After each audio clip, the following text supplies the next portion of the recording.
What's up, my friends? Dante Prinzo with Elusive Auto Company here for another episode. It has been quite a while. I think we're on, episode 17. I don't know. I lost track because I've been slacking, but for good reason. So I'm going to dangle a little carrot for you guys. This episode, I'm going to cut back in time for a little real-time podcasting on the road with some big news, and that's how we're gonna do it. It's been a crazy 2 months. I have a ton to update you on, but we're gonna do things incrementally. And I'm gonna release another podcast next week, which will bring everything current. But we're gonna flow back in time for a little real-time discussion of what the hell I've been going through, what spawned all of this change. Not to be cryptic, but like I said, I don't want to dump it all on you. I like to keep this thing in order.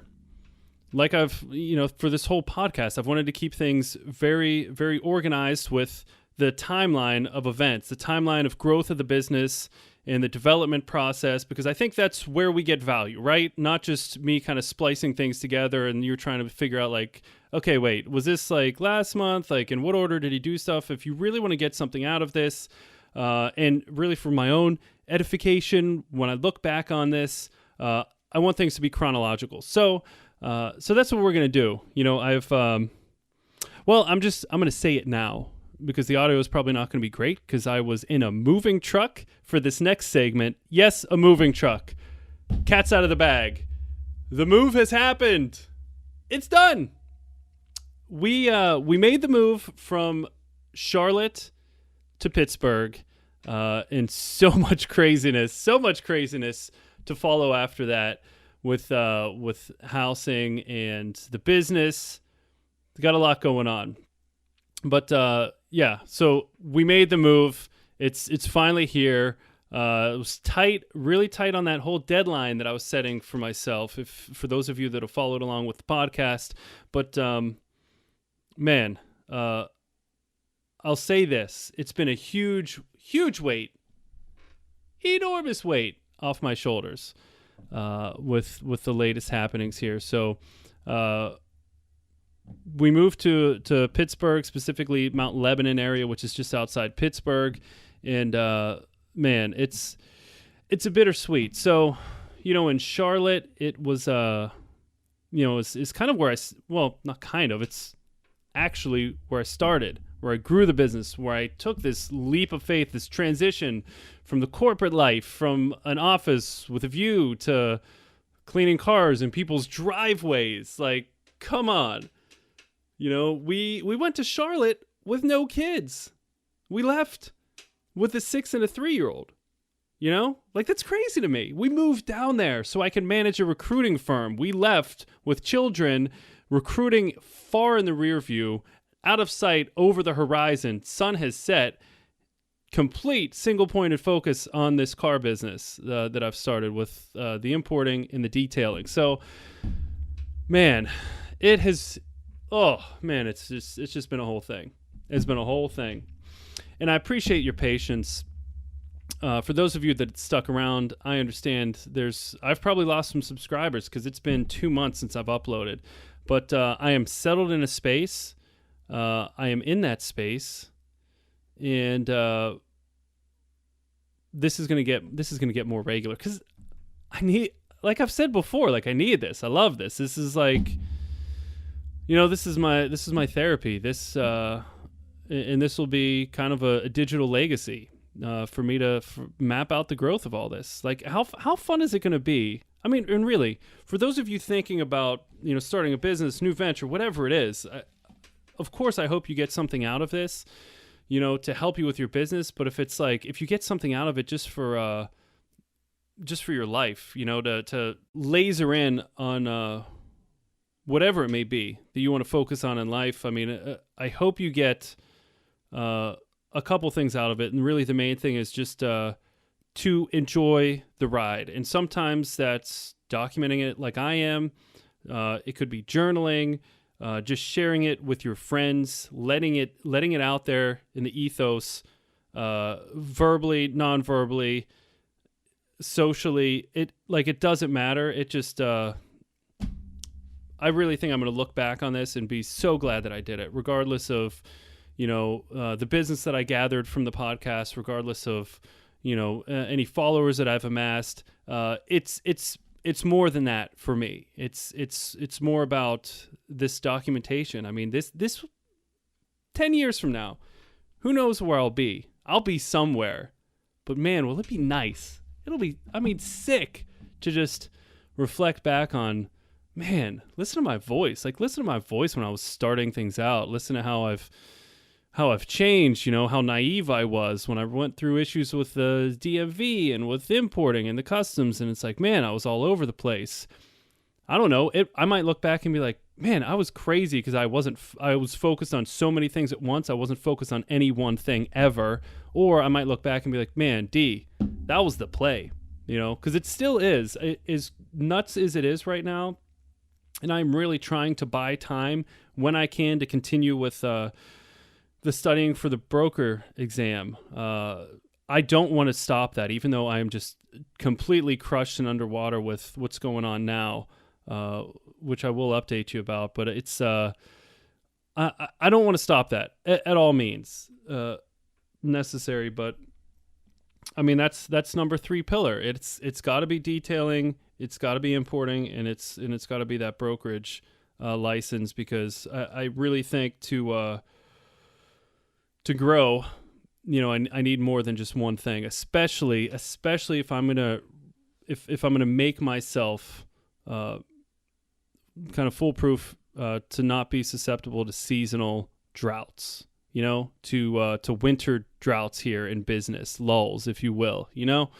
I need to have more legs to stand on. So I'm trying to keep it all afloat, and I'm trying to keep the family happy. On a personal tip, like I got this wife that's super supportive, but like I need to give her some time, right? I mean, she's given me this undying support, and I've been catching myself just checking out because I cannot get this stuff off my mind. So it's that balance, and it's like I've said before, I'm not naive to the point that I know that I can't climb a ladder 2 hands at the same time. It's like one in front of the other. So something has to remain stationary when the other goes forward. But I'm just trying not to drop down a rung. Like, I'm trying to keep, the marriage, the family, the kids connected, and at least keep that stationary. I understand I'm not going to it's tough for me to say out loud, but I'm not going to win Dad of the Year this year. And I'm okay with that. Not being super dad this year, but still, I got to be present and I got to be good. I don't have to be the best, but I have to be good.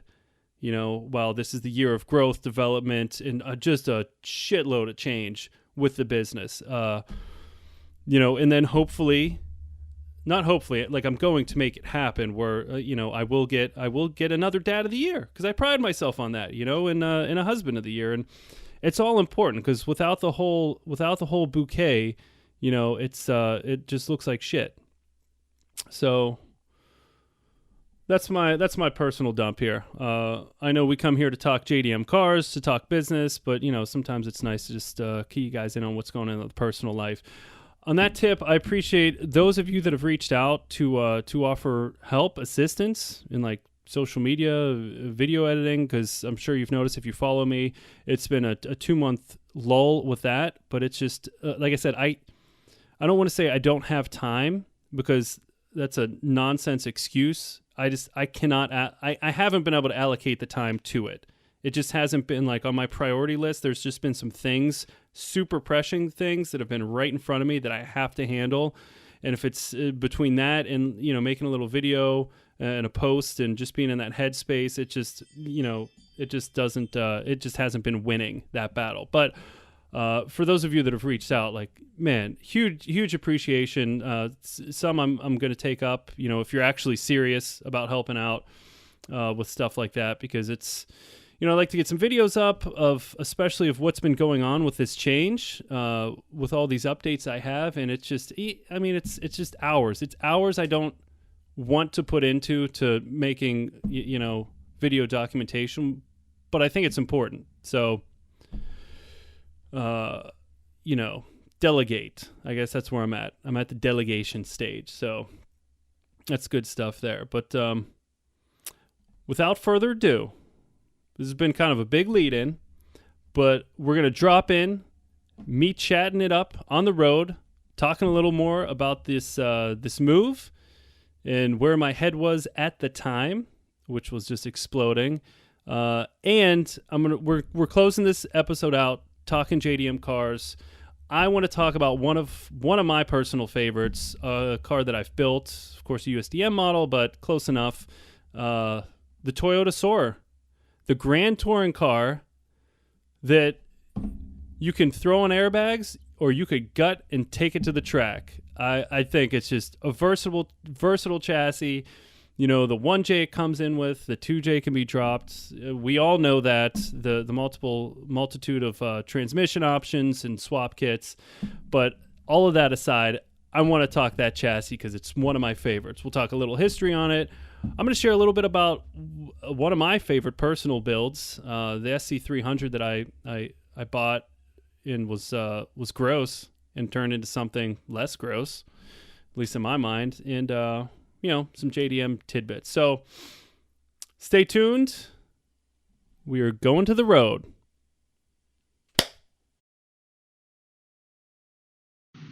Ooh, what's up? Checking in on the road here. Probably just went through my intro, talking about what this episode's going to be about. And I wanted to give you guys a little real-time glimpse at the journey.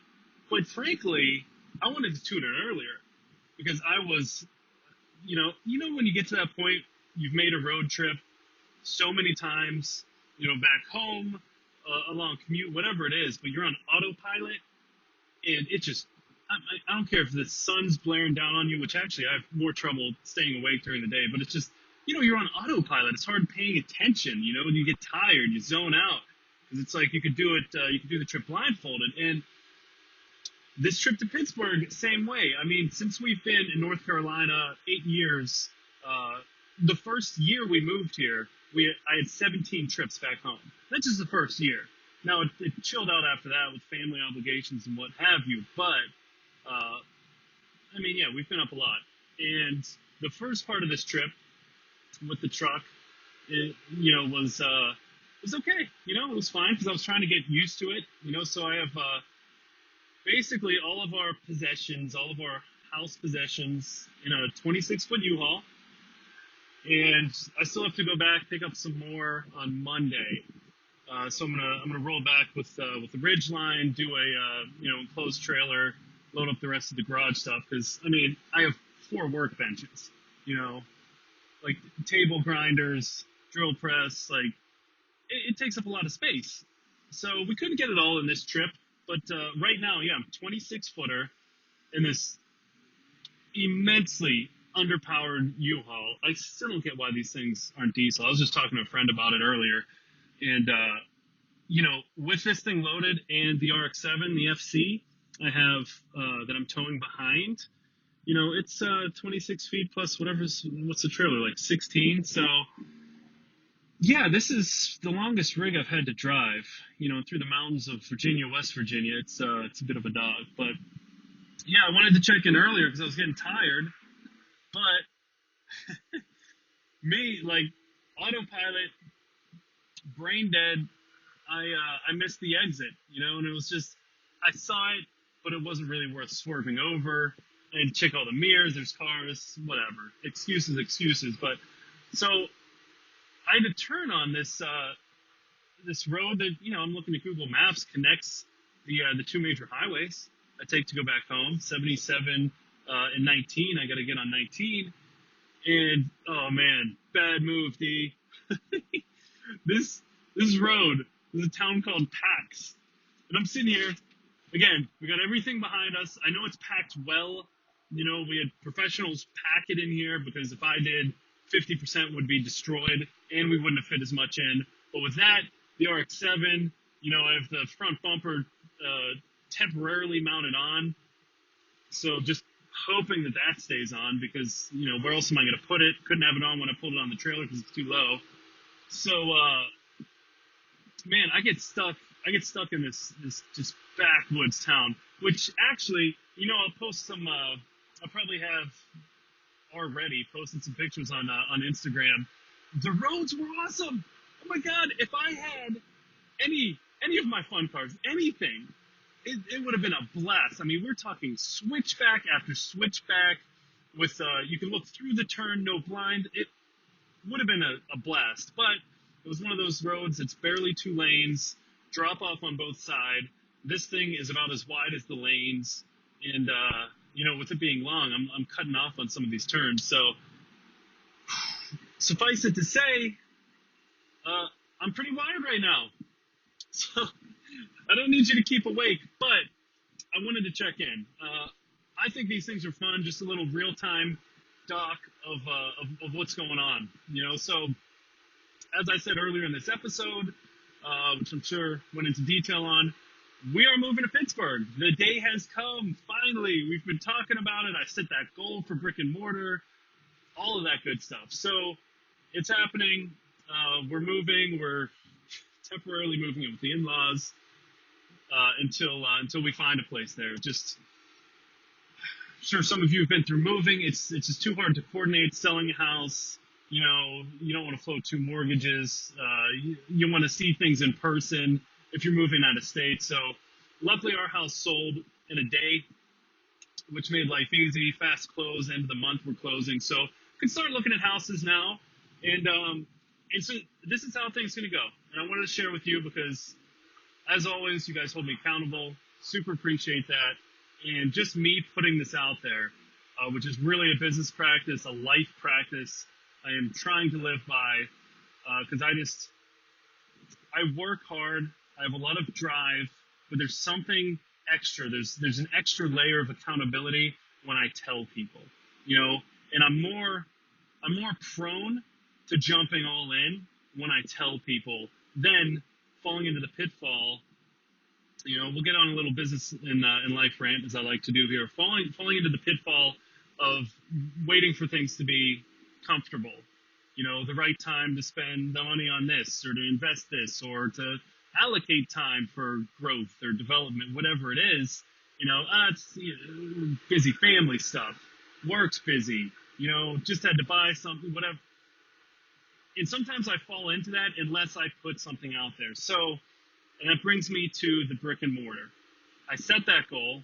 I continue to mention it on this podcast. We've heard on previous episodes, and I will continue to do so because it's really helped accelerate things and really keep focused on what my vision is. So I have the vision, right? And that's not even a percentage of the pie. It's what actions am I taking towards that? So action 1, loading things up in the moving van, all my tools, all the stuff I need to do what I do, strapped in. It's going to be in storage space. Can't really do anything with this stuff in storage when I'm in Pittsburgh, living with the in-laws for a month. How can I use that time? I'll be busy, finding a house, setting it up, whatever it may be, but, not busy with the business. So this would be a great time for me to just punt and say, you know what? Take a month off, right? However long it takes. Get things set up, but I can't do that because I've put it out there. I have a goal, and it's not comfortable right now, but I don't know about you. Me personally, I work better under pressure. It gives me more energy, the more weight I have on me. And I don't think it's a good long-term way to live. But when I have the energy, I'm not going to worry about conserving it. Because what if I conserve it for a day when something big happens in life and it puts things back even further, right? You never know. Like, we don't know what's going to happen with family, with our own health, for something like what I do that's so physical, what if I put this off for a month and I, tear an Achilles doing some manual labor, like around the house, I don't know, laying cement, fixing the sidewalk, something, some hands-on. I know I'm going to do that stuff. And then it's going to be, I got to wait till I heal. But if you're in it, you find a solution. It might not be picture perfect, but you find a solution. So that's what I'm doing with this brick and mortar. Guys, I am holding myself to it. This is not the right time. if I wanted to be comfortable, I think the best thing to do would be, settle up there. It'll take us, best case scenario, a month to close on a house, right? And that's finding it, setting up closing inspections. We don't need to talk about real estate, but that, and then doing whatever needs to be done to move in. And then ramping up business and saying, well, I want to get some clientele going. I want to get my name out there and things like that. So then we're talking what I would project 3 to 4 months until I even get serious about looking at space. Because I'm like, well, I need to find a way to support the space. So let me make sure I have enough revenue coming in this new location, working out of my garage like I've been doing in North Carolina. And then when things are comfortable, let's do it. Let's go. It's not going to fly. And I've learned from that. It's the business has been developing. I've been growing. It's profitable barely, but it's profitable, which is good for a new business. Like it can sustain itself. I can buy things for the business. I can reinvest in it. So that's good. I'm not paying myself anything, but whatever. I can hold my breath as long as it takes to get things rolling. But my game plan is this. Really, as soon as we say, like, this is the house, so, we have an offer accepted, so it'll be a couple of weeks until that's going, and we have, like, an official closing date, then my focus will shift supremely to finding a location. Knowing that if I have the location, one, it'll make things easier for business, right? Because you need the location to be found on Google, to be verified, all the things I have attached to my address so people can find me. And there's certain restrictions too, like you can't verify a business twice in a year at different locations, unless some hoops you jump through. So it's like, I'll be stuck in this interim, right? Because I'm not going to put the location of my in-laws. I'm not planning on being there for more than like 6 weeks tops. And am I getting ahead of myself? Like, yeah, absolutely. I can't fill a space, no matter how small I find, even if I rent some space for detailing and for like prepping some cars and I start bringing some cars in from Japan, get them delivered there, I can't justify what's coming out immediately. Like I will lose money for months. Absolutely. 100%, and I'm going to need to hire someone to help me. And I've come to grips with that because I've gotten to the point, if I actually want to grow, I need to take a step back. And that means reinvesting in someone to help, investing in a space. Because I'll just sit here and keep chiseling and slowly creeping in the green and slowly growing out of my garage and kind of struggling with space and, struggling with persona too, because, I know I'm legitimate.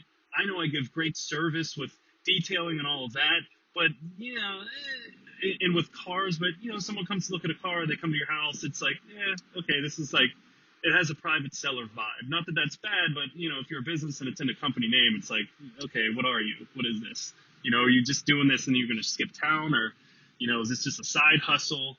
And I quite frankly, I'm sick of, justifying that. Or at least, and maybe it's just me. Maybe it's just something I'm perpetuating in my own head that I have to validate, my legitimacy. But, whatever. I mean, so I'm going to get, I'm going to get on that. Like I said, that'll be step 2, once we get up there and have a place picked, and I'm just going to make it happen because I've proved to myself, and I don't know why I keep doubting myself, that if I put the pressure on myself, I will make it work. And it doesn't have to be comfortable.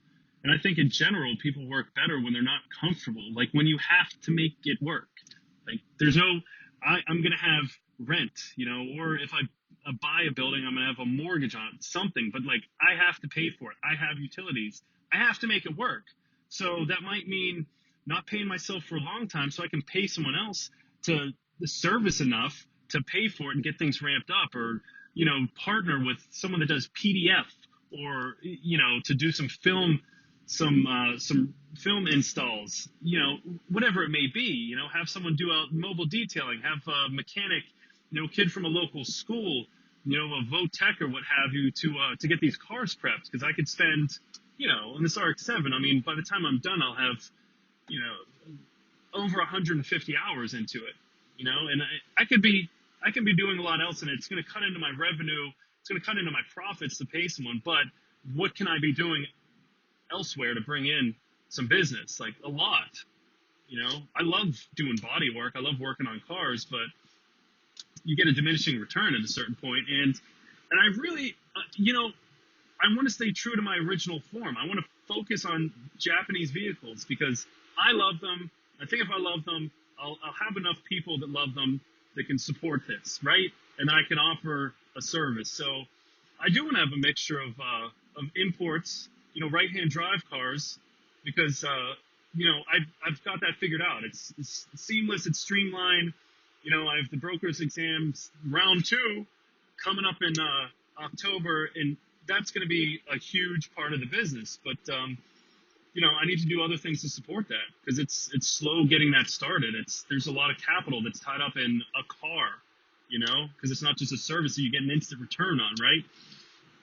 So yeah, that's where I'm at, and off chance anyone in Pittsburgh's listening to this, with there's three things I'm gonna be looking for almost immediately. Like as I'm putting Swiss tracks in the new space, wherever it is, even if it's a bay in someone's garage, like I don't care, just to get it rolling. But the 3 things I'm going to be looking for, not saying I'm hiring 3 full-time employees, can't be doing that, but maybe 1, and then some part-time help with media, because I have loved doing this podcast. I think it benefits people. I mean, correct me if I'm wrong, but just kind of sharing this. If you want to start up a similar business, again, no expert, but I think there's value in just hearing what someone's going through in their mindset and, what mistakes they make, because I've shared openly my mistakes, failing the broker's test, buying a car that was a project that I shouldn't have got involved in, like the FC, it's sweet. It'll be sweet when it's done, but the amount of time it sucked up, like, it would have been great if I was keeping it for myself, but for inventory, it's next time I get something like that will be when I have someone full-time mechanic, or at least part-time, someone that can do that work, because it ties up too much of my time. And what I want to do is document more, with the podcast and blog posts, and, I enjoy, however somebody can ingest this. Sometimes it's easier to listen, sometimes you prefer watching it work, YouTube videos. And I always like making the videos of cars that I have for sale, the walk-arounds, the 17 minutes of me just talking about every nut and bolt. I love that, and I want to do more of it. And I think especially now, this is what, for selfish reasons, it'll benefit me sharing more, and I can kind of look back, for nostalgic reasons, as an education, to say, oh, yeah, I probably should have done that differently, or maybe I should have moved into a bigger space or a smaller space. So lesson learned next time I, next move, to next time I upgrade, whatever it is, So for selfish reasons, I want to document more for that. And I think it's, from the feedback I get, I think it's good. I know I ingest a ton of this content from other people in, in the business world, in the car world, and it's helped me greatly, and I've learned a lot from some that I follow, like is reinvesting in the business and making yourself uncomfortable, and it's really the only way to scale, and again, my goals aren't to have a Duncan Imports where I have 300 in inventory. If I get to the point where I have businesses can sustain that, I'd rather have 4 separate locations, right? So I can maintain that boutique feel, with people that might manage it, but not overwhelming, where not anyone that works there doesn't know everything about every car, because then you're just transactional. And I'd rather make less and give an experience than make more and just be transactional, because there's not as much value in that. You're just moving stuff. It's like, no offense. I mean, it's no offense to anyone that might be in banking, but it's it's like stocks. It's just moving things. You're just moving things, right? You're pushing paper, and I don't want to just push cars. That's never been my goal. My goal's never been to be a millionaire from this. My goal is to offer a service, sustain my life. I've even cut back on so much that I've gotten used to that that's fine too. Just to be more comfortable in that world. It's all the expectations you have, and I'd like to think mine are fairly realistic. So that being said, I could use some help if anyone's local, just to vlog what's going on when I start moving into a space, because I really want to document every minute of that and parcel pieces from it for the podcast, Instagram stories, Facebook, whatever it may be, YouTube videos, and just really, I want to document it because there's only going to be one first time, and there's something in the pit of my stomach that makes me sick, that I feel like I'm losing traction, like I'm kind of missing out on this experience in documenting it. Again, to share with you, but for selfish reasons, for me too. It's like your firstborn only happens once, that you have your firstborn. And this is like my firstborn business. And I don't want to forget what it was like driving up in the U-Haul, that silly back road, and like trying to save money and not hire movers to transport, because I'm going to save every dollar I can to put into elusive auto, and it's not worth blowing $5,000 to have someone else, drive it up there. I could get a lift that can make things more efficient, or maybe a bigger space, or whatever, It's it's made me really frugal. So, lesson to all of you that might be thinking you're going to struggle if you're going to do something like this on your own, and you're going to really struggle giving up your sneaker fetish, getting car parts, racing, whatever it is, whatever your hobby drives you. Trust me when I say, when at first, it's hard, because it's sacrifice for like a minute, and then you're like, screw that. Like, then once you're in the thick of it, you don't think about it. I was heavy into sneakers, loved it. I still love them, and I didn't lose that, but I was buying, trading, reselling, like, loved collecting sneakers. But I haven't bought a pair for well over a year, which is like 3 years ago would be madness. Like, I was always buying and trading and whatever. I haven't given it any thought, and I've sold some that I thought I loved, and I'm like, that pays for, I could sell these. It pays for like a year of my podcast hosting, or it pays for, my phone service, or I don't know. Like, I didn't think I'd be like that. I don't even think about it. It's natural now, Frugal McGoogle. Who would have thought? This is just, it's who I am now, I'm not gonna lie. I mean, I can't wait till the time when I can, rationalize a shop car, build something cool as a marketing car, and I'm throwing up the air quotes, but in all reality, we know what a marketing car is. It's something for the owner of the business to have a shitload of fun in, right? And write it off at the end of the year. I can't wait for that, but, I don't need it. I'd rather, if it's between that and buying a professional grade steamer to do, mobile steaming and have someone out there that brings in some revenue so I can buy more cars to sell, no brainer, hands down. I'll do that 100% of the time, every time, all the time. So that's my brain dump. Hopefully the audio, it's probably trash. I have my AirPods right now, and I'm gonna try to finish up this episode soon. It's what day is it? Friday, June, whatever, 13th, 14th. I am so, like, this last week has just been a straight up blitz. Like, I've been bad with emails. I just can't wait to at least get settled in a spot, not pack anything, so I can, be more on top of things. Because it makes me anxious knowing that, I get an email and I haven't responded in like a day and a half or 2 days. I'm like, shit. It makes me, again, I'm so concerned with optics, it looks like amateur hour, like I'm just some dude that's like, just doing this car thing just to fill a void. Like, no, this is life. This is life right now. It's serious, and I just can't wait to get back on that schedule. It's, again, to kind of trim costs. I mean, we packed, and the house was listed last week, offer accepted a day and a half later. And then it was like, we have to leave. We had to leave this weekend because my wife's starting a new job on Monday. So we had a little less than a week to pack the house up, which, in my optimism, I'm like, plenty of time. Hell no. Not even close. Man, every night, late night, last 2 nights. But this is again, a true testament to just kind of being in the moment. Enjoy the change of routine. I enjoyed the last 2 nights sleeping on the floor because our mattress was packed up. We kind of had a blast drinking wine out of plastic cups, sleeping on the floor. Yeah, I feel wrecked, but it's I don't know. I'll look back on it fondly, because I know what kind of spawned all of this, and hopefully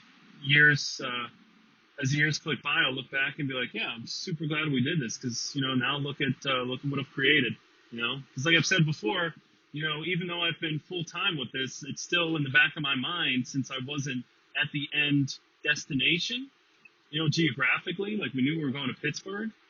I felt like it was just always a soft open, not a grand opening event. Let's get the grill out and get some buzz. I always felt like it was just a soft opening, and you know what?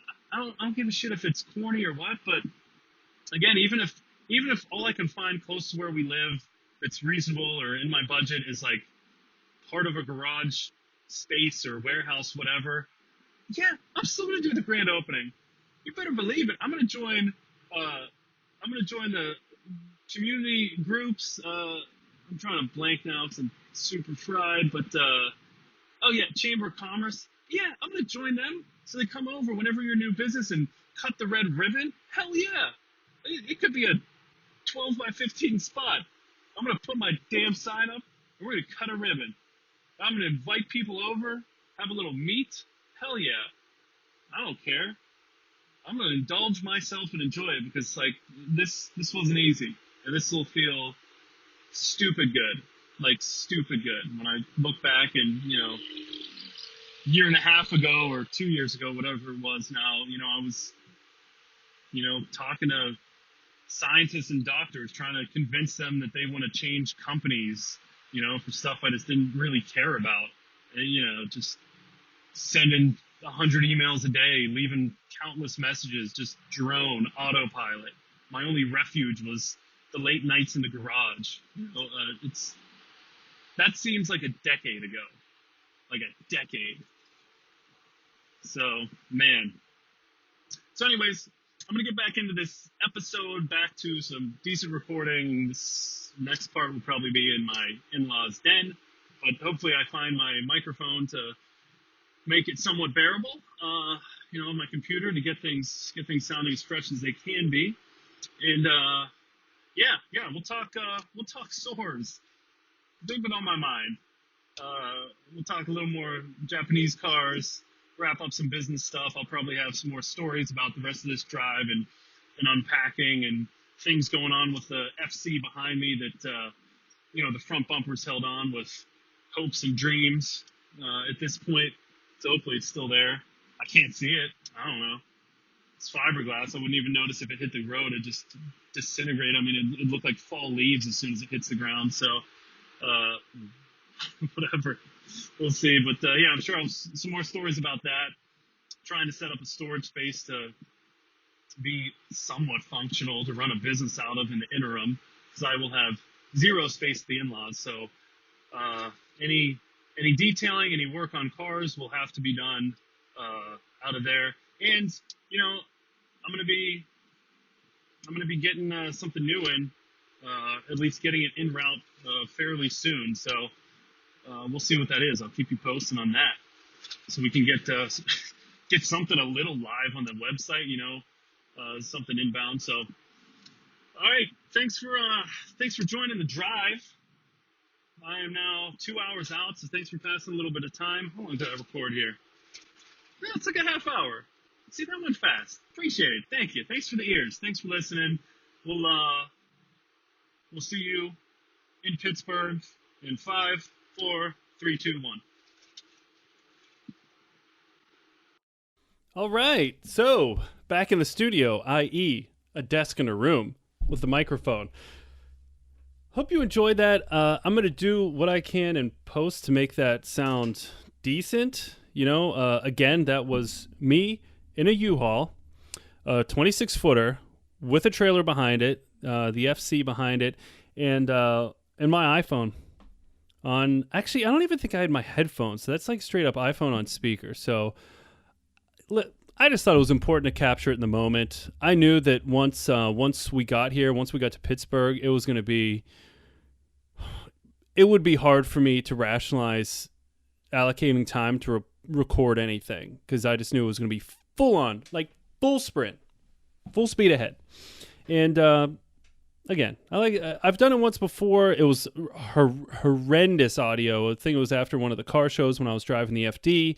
But I don't know, every once in a while. And as always, let me know. Share some feedback, on social, or on, send me an email, text, whatever. But, share your thoughts as to if you like it, or if you're like, Dante, dude, like, can those segments. I can't stand it. It sounds like nonsense. You ramble and the audio's awful. So, but anyways, man, it's, again, thanks for staying for the ride, and I hope you guys have enjoyed this. I know I have.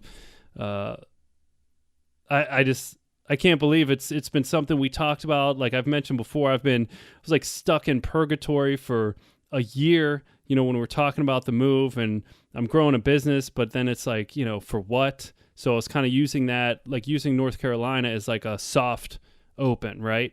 Which has really been just, I promise, a tidbit more of did I say whatever, a little bit more of business talk, and then we're gonna get into talking about the Soarer, because I'm excited to talk about one of my favorites. But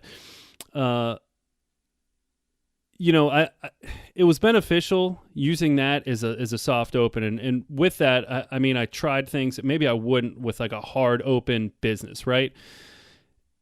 So it's hard starting over again. Like now I'm in Pittsburgh and ramping up again, and all my clientele is gone. Aside from, I still, it has kept me somewhat busy with importing cars, for people, the consulting service. Luckily, that's not going to change just because it's remote. No one's here in front of me. Storefront, local, it doesn't really matter. So, but, with the detailing, it's starting from scratch. But, I'm able to ramp it up quickly because I've tried some things. And like I said, so I did some things in North Carolina that I would do differently now, which is fine, because now I'm not stuck with whatever trajectory those decisions put me on, right? So like if my focus was convenience and mobile stuff, like I'm not married to that now, because okay, I did that in North Carolina. I see that the type of people that kept coming back to me for the service that I want to offer were actually more interested in shop space, which would be, a tougher thing to transition if you were like always advertising mobile. Whereas now I can start on that shop focus, and it'll be shop, with a little bit of mobile convenience in there. And that's something I've learned just from trying out some different things, trying out some different ads, trying out, some different marketing, trying out some different solutions to offer people, and how diverse I want to get in that respect. So, yeah, really, it's I could look at this as a negative because I have to start over, but I look at this as like a second chance to start efficient, And so far, again, I'm backtracking a little bit to kind of line up our timeline with the move and all of that. But, I'm recording this 2 months later, so we got a lot of stuff to update, but I'm going to hold that for the next episode because we don't need a 2-hour episode. Really, it might be the next 3, but something's going to be out next week. Around the same time with to get us a little more current. So that being said, let's get into some JDM talk. What we love, what brought you here, what the title of this damn podcast is, So one of my favorites for a number of reasons. So the Toyota Soarer, my favorite because when I was really getting into motorsports, right? Because it started where a lot of us started, just tuning my car for the streets, doing some legal stuff, car shows, just whatever, just tuning and being an idiot. Now, I started there, and then I was like, well, I have so much fun on the streets. Let's get into autocross. And it's like, that was fun for a minute, but I want like a little more. So then I was like, oh, let's get into track days. And then, okay, we got into the advanced group. And then, okay, like we can do passing and stuff. And it's like, well, that's fun. But, drifting, this is like early 2000s. Drifting was, getting a name, and it was fun, car control. And it's like, we did it in the parking lot, but not seriously. So at that time I had, and it was a pretty new, so this is like early 2005 ish to 2007. And I bought it because I worked at a dealership at the time, a 350Z track model. Had it for less than a year and had a roll cage in it. Like all the suspension you could do for them at that time, and just really dialed in, corner balanced, logbook of my alignments, and just super, like till this day, probably handling wise, one of the most dialed cars I've had. I spent so much time, a little more power than stock, but with the Nismo LSD, the custom spring rates, the custom valved, at that time I was using Tanabe. I forget what version, but whatever their like good version was. I just put a ton of work into that, but that car was set up. But keep in mind, this was like, back in the day, that was an expensive car. I was putting a lot of money into it. I was killing the value and the warranty, obviously, because I had a welded in cage like an idiot. Although I didn't do door bars because I wanted to keep the door panels, but it was just a 4-point X brace, whatever. So I was using this for these track days, and then I took it to a couple drift events, and then I just got the bright idea. I was like, I just feel like I've lived the bolt-on life, like I've never done like an engine swap. I never did anything like really, I just really had this urge to create something from nothing, not just like improve a sports car, like a Mustang or a 350Z or whatever, but like create something that's really not supposed to be what I want to use it for. And there comes in the Soarer. Number of reasons. One, you didn't see too many that were done up like heavy. Right? At least around where I was in Pittsburgh, there was very few that were done like sports cars. There was some GT type. There was a ton with just big wheels and base, but nothing really done up like for the track, and for good reason. Parts at that time were pretty expensive for them. It's still a little more than other vehicles. Harder to come by. Like good luck getting a standalone ECU at that time, Power FC. I had to wait almost half a year to get a used Power FC for that thing. But so I made the tough decision to sell the Z. I got it back to stock. I cut out the cage. I got new interior panels, and diff swap, plenum, all the suspension, aside from like some bushings and stuff that I left in, but you couldn't really tell. So. Stock exhaust, but everything. So I got it back to stock kind of reluctantly, even though I was excited, sold that, found a 93 5-speed Soarer. Well, SC300. I had to hesitate because it was a 5-speed, but I had to do some stuff with the harness because it had, in my engine swap, 1J was set up for an automatic. So anyways... but yeah, so that was like the first car that I like legit built. This thing was bone stock, except it had like some 18-inch chrome wheels, re-drilled lug pattern, just, and 165,000 miles on it, torn up leather seats, just kind of gross in stock, Oh, and like 40 pounds worth of speaker cable that went nowhere, just like everywhere. So, but whatever, I ripped out pretty much all the interior panels. So, but this was gonna be my car. I was gonna build it from scratch. I still wanted, like, I wasn't ready to dedicate like, I'm just gonna build a drift car, because I still wanted to go to track days, because I really liked, the high speeds, the technical attributes of track days. So yeah, I picked this thing up. I don't know the validity behind this, but the seller said it used to be Swiss Beats SC300. And I looked it up, and at one point he did drive a green and tan SC300. It's a 5-speed, though, from the factory. It was always registered in New York, so who knows? Whatever. It's a fun story. either way. But it was painted red, really poorly. I mean, just it was a cheap paint job over the green, so we had like multiple colors everywhere. But I brought it back, stripped it, and just it was a little over a year process getting that car ready, which was way more than I thought. Budget was about twice as much as I anticipated. It wasn't just the cost of the parts; it was the time I needed, shop time with, I needed help with the harness and things like that. Cause it was the first, I just ran into some issues. It was my first like real engine swap. Even though it was a simple one, so it was one JZ. I kept the turbos stock. Well, I had rebuilt ones, but they were stock, steel fin instead of the ceramic. And, really as far as power, kept it pretty simple, but I just had a lot of fab work and custom routing, front mount intercooler, cutting out the front ends, relocating the battery, just rerouting things, messing around with like the rad positioning and stuff like that. But in today's standard, very basic. Back then, it felt like it was a huge undertaking. But today it's like, I'm talking about this. You guys are probably like, so like it's a drop in. What are you talking about, bro? Like, it's not even a thing. And I'm thinking like, oh my God, I had to make so many brackets and like test fit and this and that. And but it was, it was, it was in a small garage, just getting high off propane fumes because I had, heater, working it in the wintertime. But, really had like an appreciation for the build quality of those because I start taking out like the seats. The seats were like 86 pounds a piece.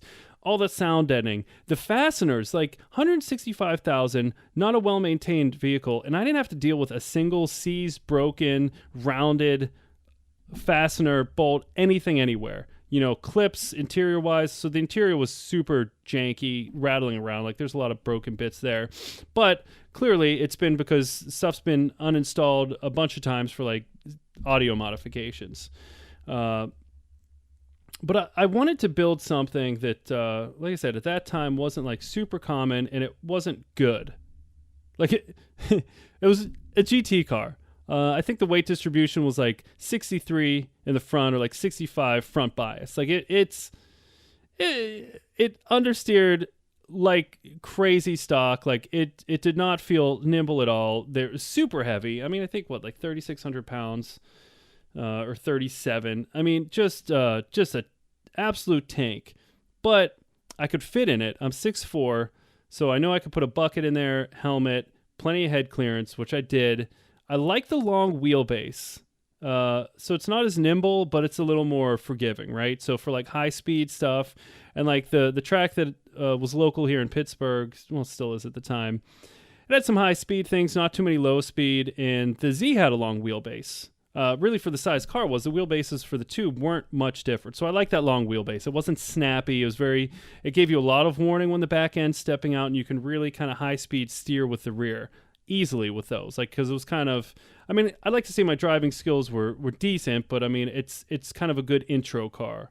Like if I had like a high power, snappy car, I probably, just because of my style, because of how I like to throw myself into things, I'd be spinning out. I'd be in the kitty litter.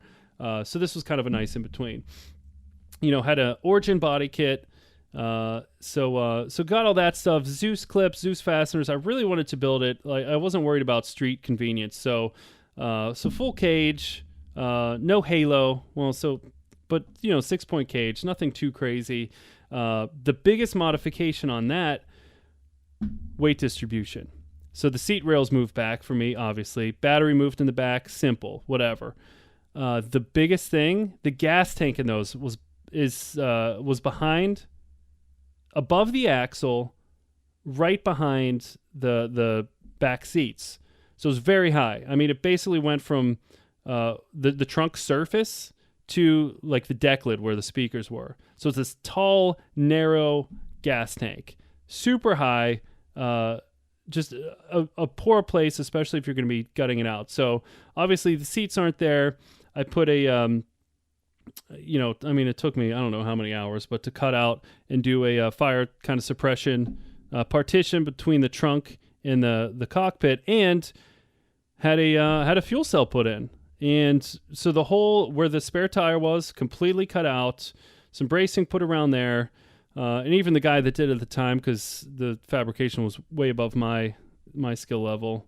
I think I could probably slosh through it now, but then no chance. But yeah, it was super. It was like as low as it could be safely, right? Still above the diff. So if anything strikes the ground first, it's going to be, the diff in the rear exhaust, things like that. But yeah, I mean, custom heat shields, moved it back as far as we could safely. All the external fuel pumps, a separate switch for that. So you flip it on and it's just like, and like anyone that's been in a car with the, like the most annoying sound ever until your car like starts up and the exhaust drowns it out. But that being said, with that modification, the cage mostly weighted in the rear, me moved back a little bit. On the scales, we actually got it.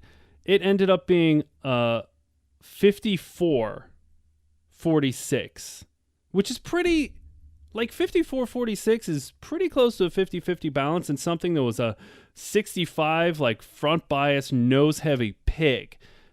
Huge difference, So, and again, I went nuts on the suspension, and that car was fun.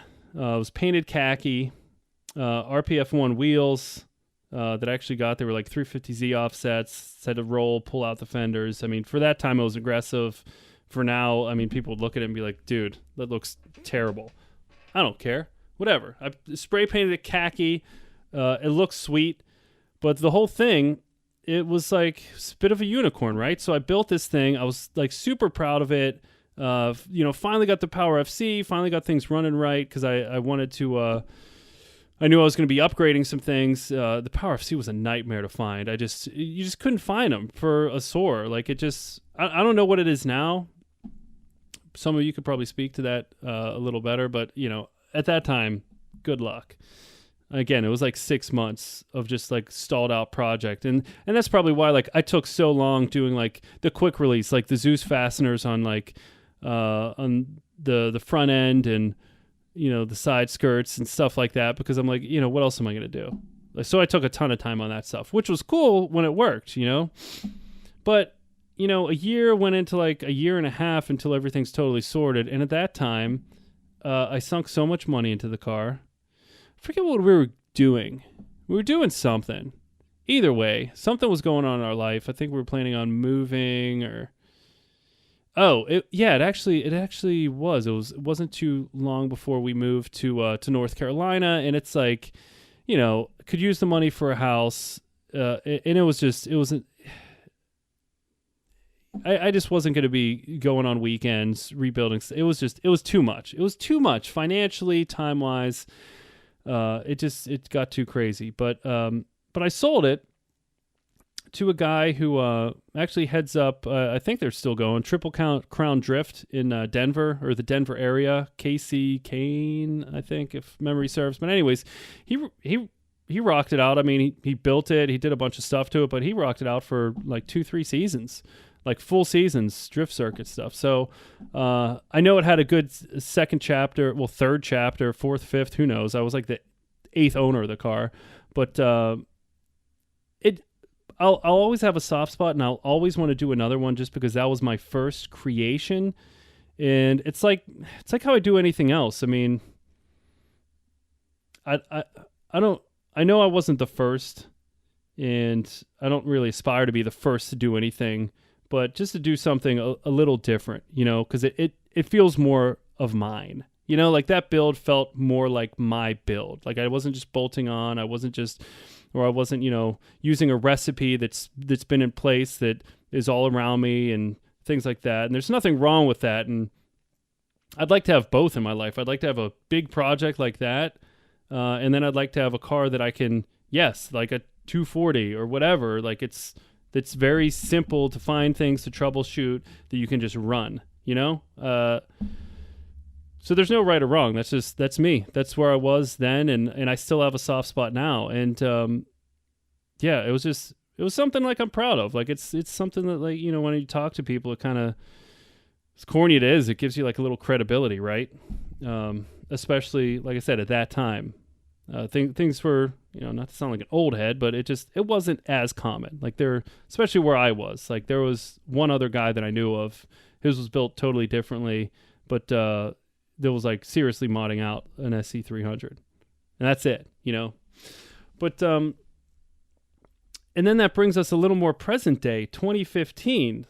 I'm recruiting. I'm thinking like, man, I want to I wasn't all about starting a business then, but I'm like, you know what? I want to see if I can import a car, figure this out for myself, sell it. I wasn't planning on keeping it for too long, but import it. So it's like, I can convince the wife, like, hey, I'm going to import it and sell it and see if I can make some money on it. Right. So it's less of like, hey, I just want to get something fun to tinker with. Like, okay, that's different. But I kind of set the precedent that it was going to be, just, I don't even want to say a side hustle, just like a hobby. It was going to be a hobby. And, if I can make some money, great. If not, whatever. At least I went through this process and got to drive something right-hand drive. Like, that'd be sweet. So I set out to get a Z20, or from those out of the country, a Z20 chassis. So it was a 1990 Toyota Soarer. It was with the 1G GTE, so it's the predecessor to the 1JZ. It was a turbo inline six from back in the day, and it was just a cool car. I don't know, and I didn't want to mod it. I just wanted to buy it, drive it, and sell it. And we fast forward even more, and this was like the first car that really started Elusive Auto Co. Before it was Elusive Auto Co. This was my first import car. What gave me the intro to the process, what gave me the insight to really convey to myself that I'm like, oh, there's value here. Like somebody that can do this and that's like very transparent, like maybe I'll try another one. And I did, and I imported another one after that, and then we started the ball rolling, and here we are. Not where we want to be, but we're somewhere, and it's, I pay taxes as a business, so that's something, right? That's a thing. But yeah, so just another, like, the first car that I was really proud of built, that I feel like I built myself, like from scratch, created, and the car that really started off the business. And I'd like to have another. For selfish reasons, I'd like to have another as like a shop car. I'd like to have another in build. One that, I don't know what it is. And like the Z20s, love them or hate them. Some people hate the style. I love the style of them. And again, it kind of fits the bill because I could fit in them. So yeah, the Z20s I can fit into. The JZ30s, I can fit into. Like the SC300s that we have stateside here, JZ30s, the 31s, UZ30, that body style, I fit into great. And again, it's just, I feel like you could do so much with them, If you want to, high horsepower, straight line, airstrip car, The only thing it would be really bad at is like autocross. But like track days, I don't know. Mine was set up pretty good. Are there better cars? Absolutely. Are you trying to win trophies or are you trying to have fun? I think you can have a ton of fun building one of those for the track. Again, because you probably won't come across one in your area unless you're just in a crazy area where there's just like a lot of SC300 fans. Because there's not a lot of chassis to choose from out there that are clean. And again, it's not just like, there's not a multitude of shops that you can just be like, although, I mean, it's pretty much a Toyota Supra. Let's be real. So suspension, all that stuff, it's easy to source, but for some reason or another, probably because they're not the best, you don't see many of them. So the, in the Soarer that I brought in, the JZ20 or the Z20 was, I ended up having that for a year.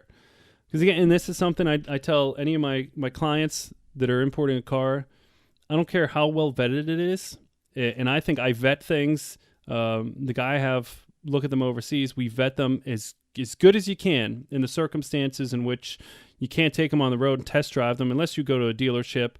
And even still, dealerships aren't the best places to get cars over there and import. A lot of them don't want to export them because they lose out on taxes, and quite honestly, the auction houses they're held accountable a little more for looking over things and vetting cars before they run through, as opposed to a dealership just taking a car from somebody.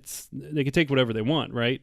I mean, an auction can too, but you know what I mean. It's kind of in a dealer's best interest to get things through. I don't know. I'm not being eloquent about that, but long and short of it is, I haven't found that dealers are a better source for better quality cars overseas.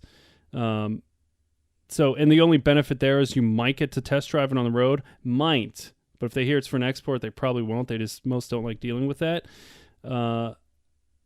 So with auctions, you get to start the car, you can rev it up, you can check for leaks, history, disclose, odometer certification, all that stuff.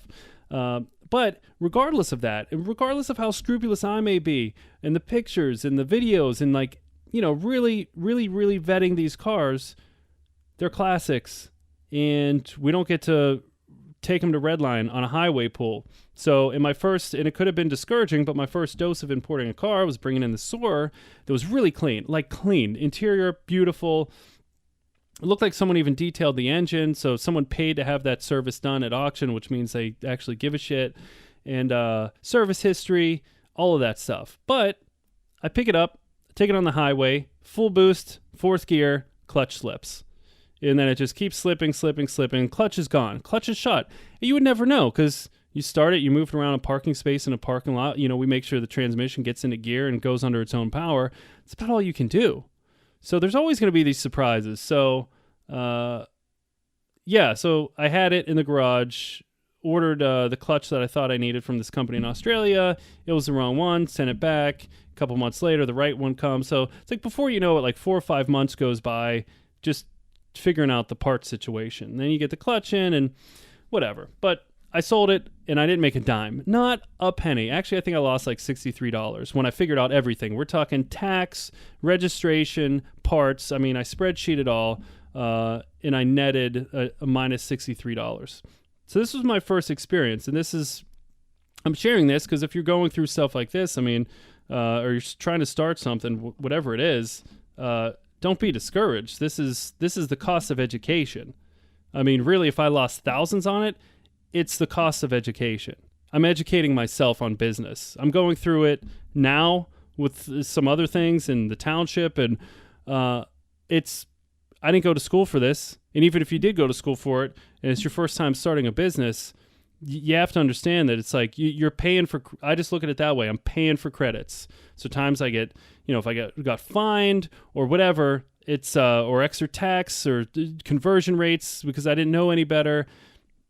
My bad. I know now because that was the cost of that credit. So losing money on that, keeping it for a year, all that stuff. That was my schooling for importing for my first car, and for some reason I still wanted to do it. So it's just I don't know. I've had like a mildly tumultuous experience with Soarers, and maybe that's why it's kind of like that. I don't know, that horse that hasn't been broken in. You know what I mean? It's like maybe it gets the best of you, but you just know that you can like reason with it someday. I'm not a cowboy. I don't know, but I'm just, that's the analogy I'm using.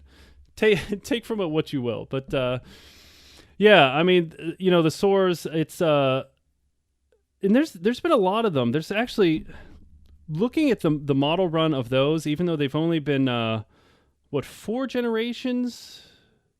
Yeah, I think four generations from early 80s, 81 to 2005, I know was the last one. So we're only talking 4 generations of a car, but there was a lot of iterations there, especially in Japan. I mean, I kind of wanted it at the time, but I don't think it came in the 1G GTE. Was the aero cabin. So if you're not familiar, look it up. It's like 500 units of them made. It only came automatic. I think that's the other thing too. Automatic, but it was like leather seats, totally specced out. And it's like the back window went down. So it wasn't a convertible, but it's like the back window went down. And something else folded away. I honestly, I haven't looked at one in a while.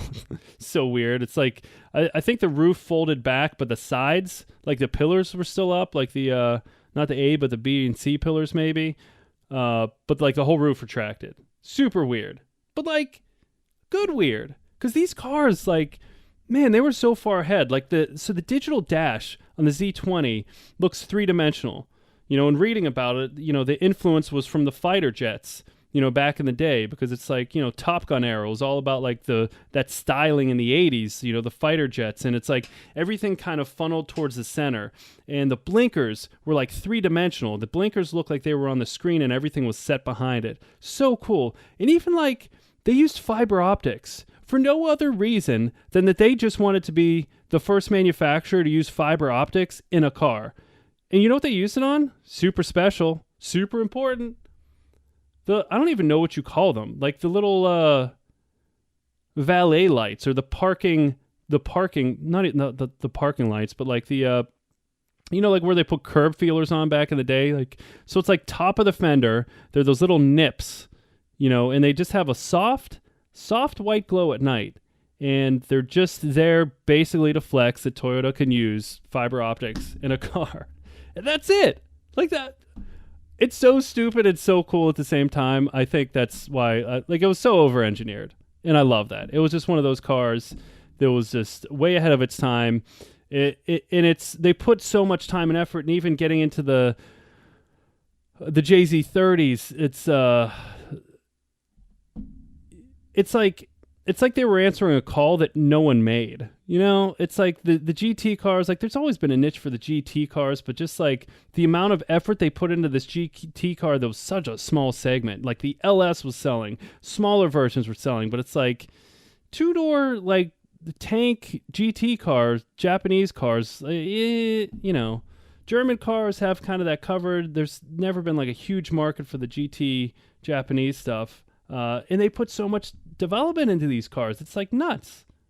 And even like, think of like the 30s, 9-year production run with like a minimal, I don't even want to call it a facelift. Like they changed the front fascia. That's it. I mean, it looked the same for almost 10 years, from 91 to 2000. That's nuts. Think of that. Think of what's changed. Think of what's changed in cars like 10 years. Think of a 2009 anything right now, how drastically different it looks like from a 2019. Pick your model. Pick it.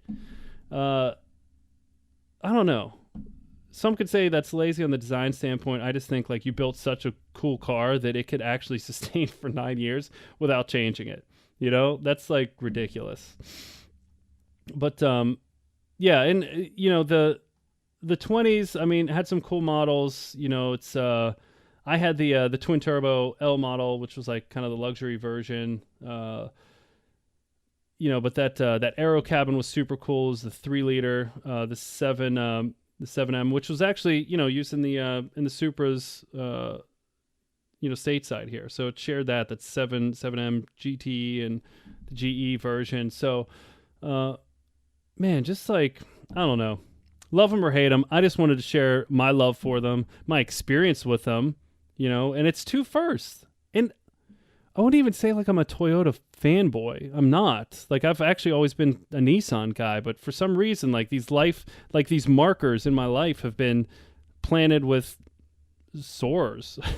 It's weird. I don't know how it happened, but it's like I almost want to keep it going. So I think that might be my first car for me in a while. And we're still a while away from that. But, if I could write it off as a shop car, I think that would be my choice. But like a proper right-hand drive, 1J, no motor swap, just kind of clean, minimal, just a cool cruising car. I think that'll be on the list, and maybe I'll wait for another milestone to stamp it with a Soarer, We'll make it 3 for 3. And we'll just keep that train going. But yeah, just wanted to talk about. I mean, those are my two favorite models. I mean, really, after that, it's it's a Z40. Take it or leave it. I mean, that was just. I don't know what you call it. I mean, they kind of got smaller. I mean, it's still a GT car, but it's more. I mean, it's more of like an SL competitor, Mercedes SL type car. I mean, I've seen some done up that look sweet, but, I probably won't be getting one of those anytime soon, but and they just got heavier and heavier. But anyways, I digress. It's been long enough. This episode has probably been a longer one, but listen, it's been a ride. We started this episode in Pittsburgh. In the future, we went back to what preceded all this, and now we're back in Pittsburgh. So, as always, thanks for the listen. Stay tuned. I will be releasing an episode next week, which will catch up to speed on most of the last 2 months, because that's really, the bombs dropped that we're moving. Now we've moved. Some shit's gone down. So, yeah, I can't wait. I mean, I might record the other one now and just wait till next week to release it, just so you're not bombarded. But thanks for hanging in there. Thanks for supporting. As always, reach out, Dante at elusiveautoco.com. Email me your questions, concerns, criticism, love, hate, whatever. And it's Elusive Auto Co. on all social media. For the importing, Elusive Auto Shine. If you want to follow the growth and development of the detailing side of the business, some tips on that. Hopefully, I'm talking to some people to help me out with some videos. I'd like to, just more stuff, not crazy, but just, following the growth of that side of the business too, and some tips, tricks, maintenance type things. So,